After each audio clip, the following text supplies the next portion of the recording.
Hi, please introduce yourself, state your name and DOC number for the record. My name is Damian Francis. Okay. Number 3. Dam- Can you hear me? Yeah, go ahead again. I can hear you now. Give me your DOC number, Damien. Yes, it's 384728. All right, Damien, my name is Brennan Kelsey, along with Ms. Veronica and Mr. Roche will be your parole panel. We'll ask How you y'all a doing question. today? Huh? I said, how y'all doing today? Good, doing good. How you doing today? A bit nervous, but I mean, I feel That's good. okay. Just relax. Well, we're going to be your parole panel. We'll ask you some questions. You can respond. At the end, you can make a statement. We'll take a vote. You understand the process? Yes, sir. Damian Francis, DOC number 384728. You're a 4th class offender. Parole eligibility date 8/1/2023. Good time 12/19/2024. Full term 8/1/2038. 20-year sentence. Possession with intent to distribute heroin, cocaine, illegal carrying of stolen firearms,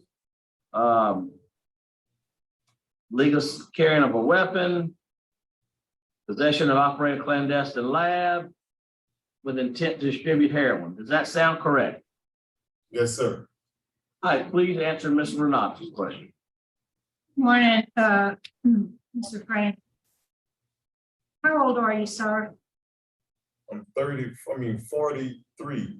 I'll be 44 this year. 43? 43. Yes.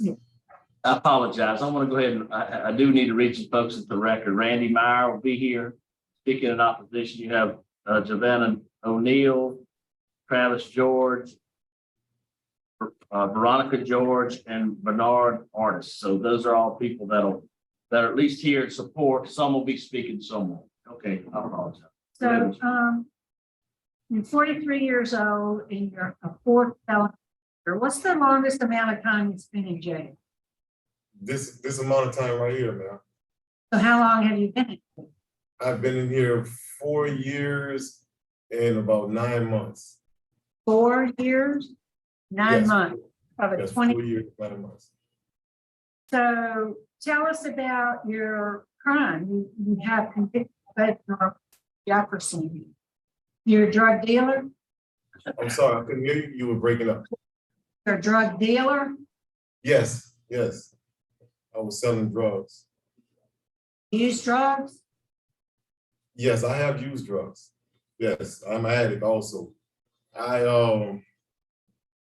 was in a bad place in my life, and I made some very bad decisions. There was a lot of things that were going on, and I was presented what I was trying to do things on my own, and I felt I was isolated. My addiction had me to whereas I felt like I didn't have anybody to talk to when I really did. I was in a delusional state, and I made a decision to sell drugs because I was trying to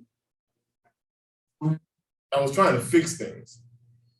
But now, since I've been in here and I've had time to evaluate, I see that I was being selfish because the decision that I made, the very thing I was trying to help my own life, I was actually causing destruction in other people's lives because I'm selling poison to people and it's affecting their children. They're taking things out of their homes. I wanted to say this here.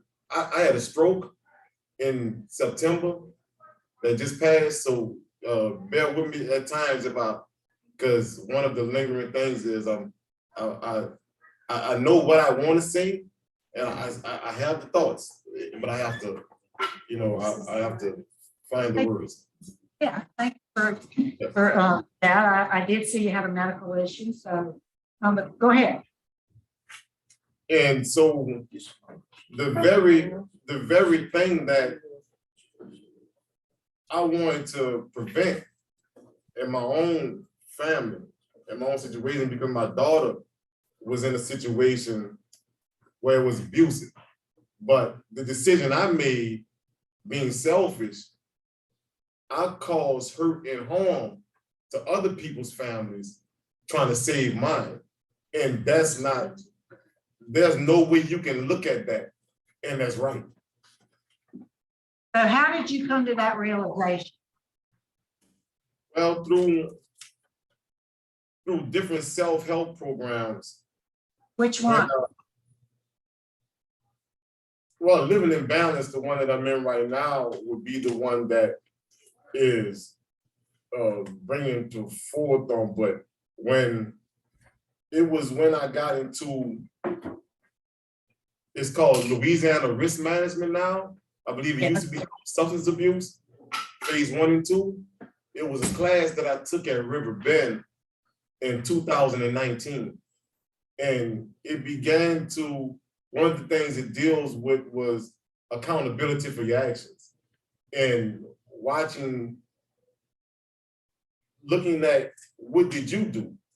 Because when I began to evaluate myself, I noticed that I was always putting the blame on somebody else.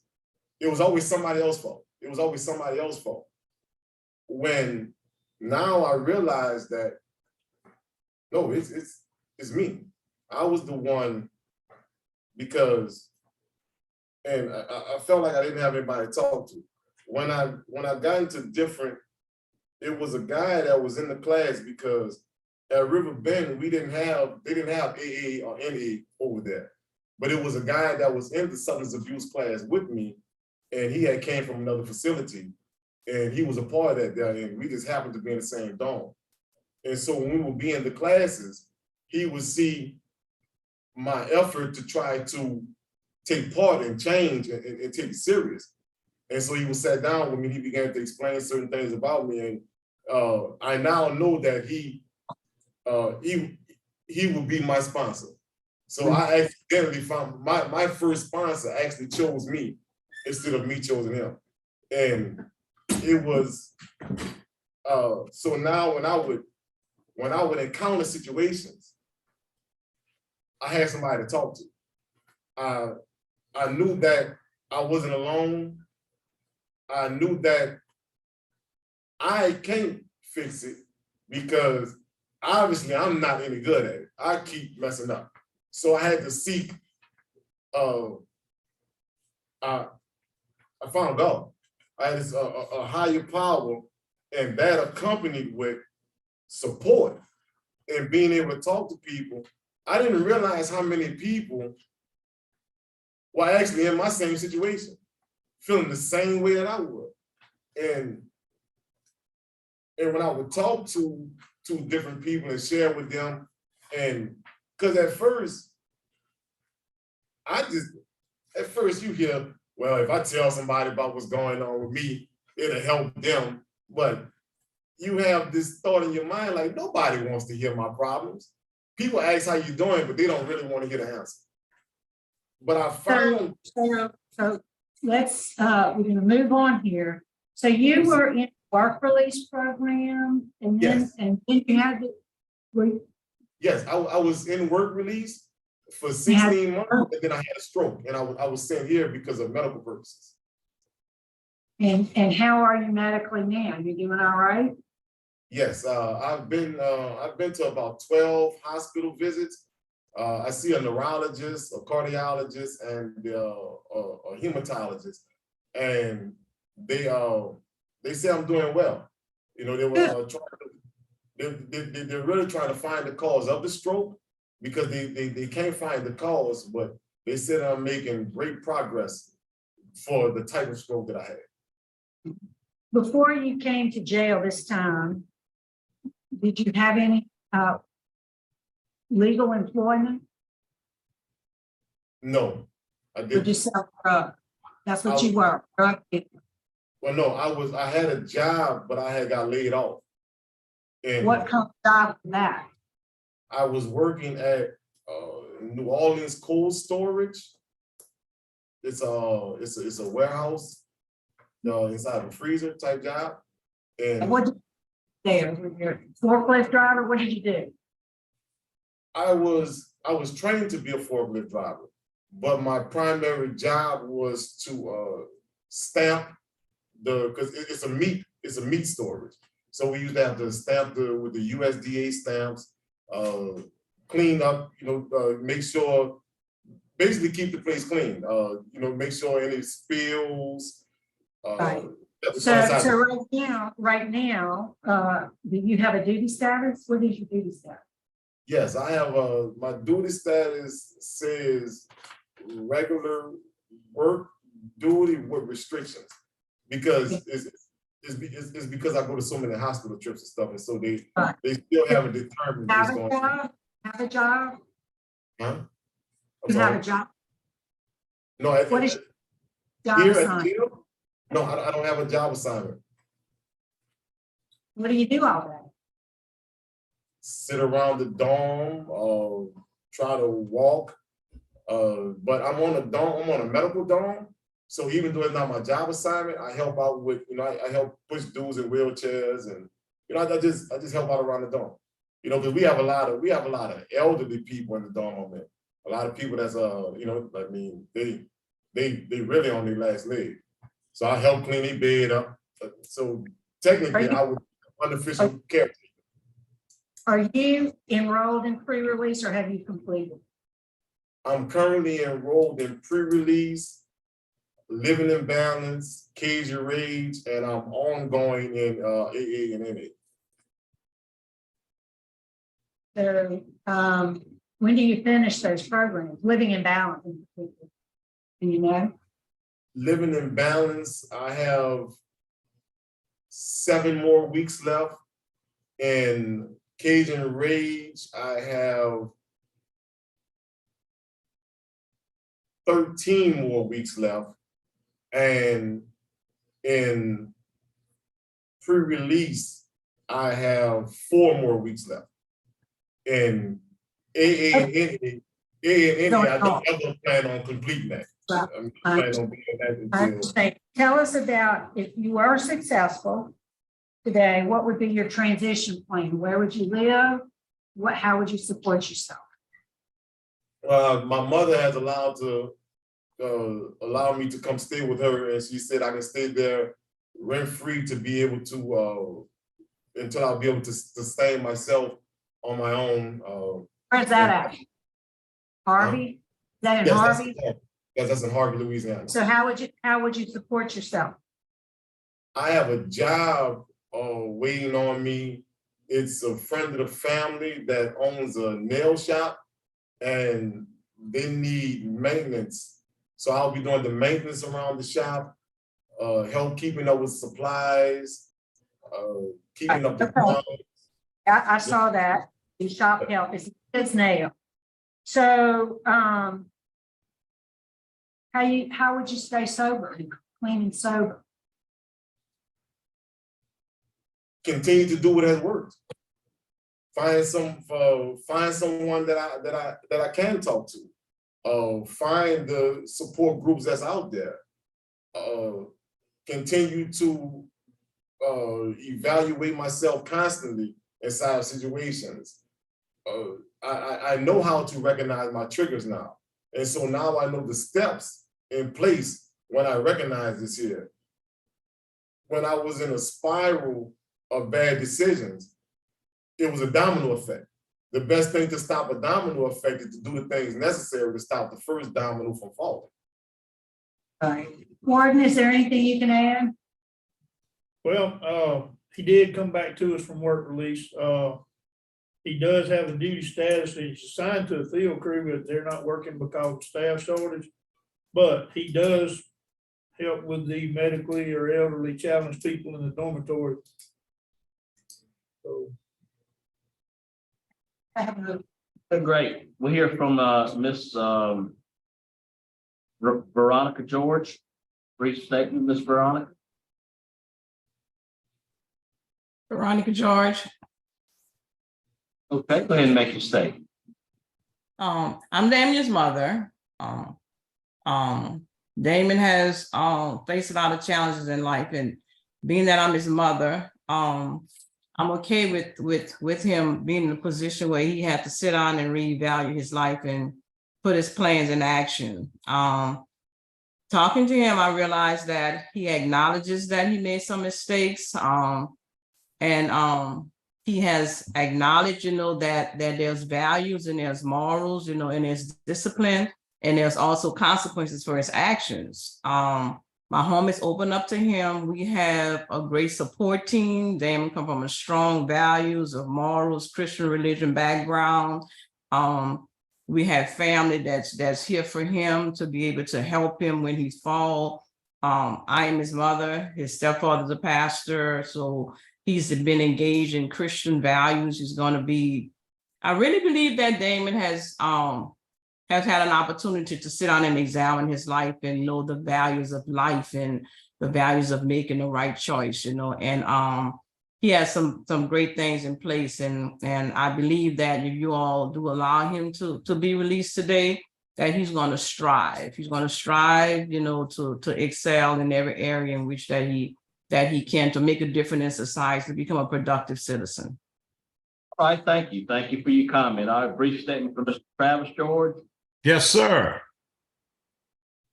Go ahead. Yes, my name is Pastor Travis George. I've been knowing Damien for about 23 years, and we know we all make mistakes in life, but Damien has an opportunity, and he really desires it in his heart to move forward at this point. There's a lot of things that are in place for him, and all he has to do is come and do the work, and we're here to support him. He'll be with us until that time where he can get on his own 2 feet and move forward in life.